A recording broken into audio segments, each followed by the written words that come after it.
Today's video is mostly for first-time travelers, but it's also a good reminder for those of you that travel all the time. I'm sure we have all forgotten to do one of these things on this list over the years, so this is a reminder to do these things before you go on vacation. One of the best things to do before you travel is to clean.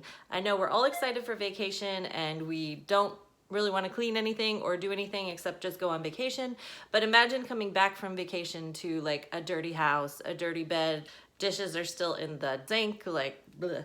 So what you want to do is just clean your house before you go on vacation, because that way when you come home you'll still have that high from the vacation and it'll just keep it rolling into the week. You also don't want any bugs to come into your house. It doesn't have to be anything intense. Just do like a quick sweep, a quick wipe down. Just like make sure everything is tidy, so when you come home you can just keep those good vibes from vacation rolling off into the work week. Now, before you start cleaning, make sure you do that dirty laundry, because that counts as cleaning up. You're gonna want to have fresh towels, fresh linens on your bed. It's just so nice to come home to a clean house. I really suggest it. And make sure you clean out your fridge. A lot of people forget this, that salad is going to turn into mush. Like those fruits are gonna be all moldy when you get back. So just do like a quick clean of your refrigerator and make sure any perishables are in the garbage. And take the garbage out. These next couple of things are technical things that you kind of don't think about while you're on vacation, but you're gonna wanna make sure that your bills are paid. So if you don't have them set up to automatically pay, remember you're gonna be gone for a week or 2 weeks, and sometimes bills are due during that time. So just make sure you already have mailed them out and paid them before you're on vacation. You're also going to want to call your bank, because it's the worst feeling when you go to another city and you go to use your credit card or your debit card and it gets frozen because they're like, why are you in this city? You never get out of your own hometown, so why are you spending money somewhere else? A lot of them now, they do give you a text message that'll say, did you make this purchase, yes or no?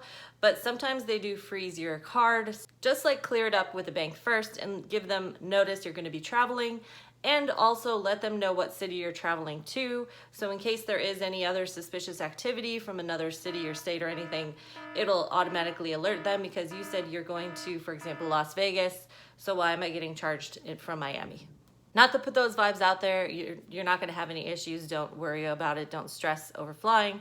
But you know, things do happen, and always better to have the bank know what's going on in your life. One of the worst things for my girlfriends, not for me so much because I do my own nails and my own toenails and everything, but is when they forget to do their nails and they're scrambling like the day before the trip sometimes, or like 2 days before the trip, trying to like book a nail appointment because they forgot to do their nails before vacation.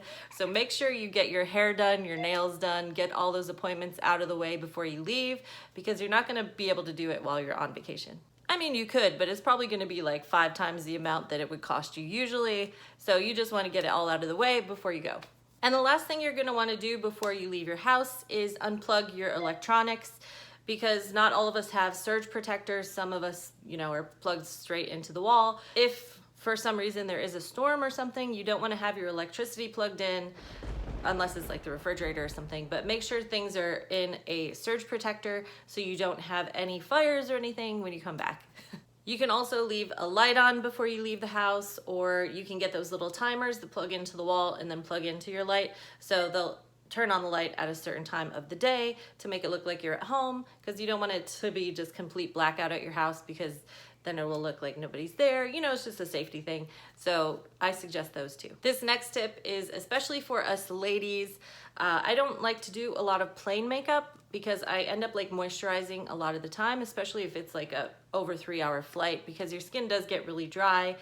Like your foundation is not gonna sit right. These things are not gonna look good after you're getting dehydrated so much on the plane. So what I usually do is just bring some lotion and like lotion up my face. I do my eyebrows, a little mascara, maybe a little liner, but I wouldn't put like foundation or anything that could like cake off, because it probably will, just because you do get so dehydrated. So make sure you have your makeup in your bag, so as soon as you get off the plane, or you know, while you're flying and you're almost at your destination, you can run and kind of do some quick makeup inside the bathroom of the plane or inside the bathroom at the airport. That way you have a little spruce up for when you land. If you're taking a road trip or a bus trip, it is a little different. You can probably put on as much makeup as you want, but a rule of thumb for me is I try not to put too much on until I reach my destination. All right guys, if you like this video, please hit that like, hit that subscribe. I'm working hard to hit 1,000 subs on YouTube, and once I do that, I'll be able to do this full time and give you even more tips of all my travels. And if you like this video, make sure you check out this one because I have so many tips. I'm giving them to you all month, and I'll see you in the next one.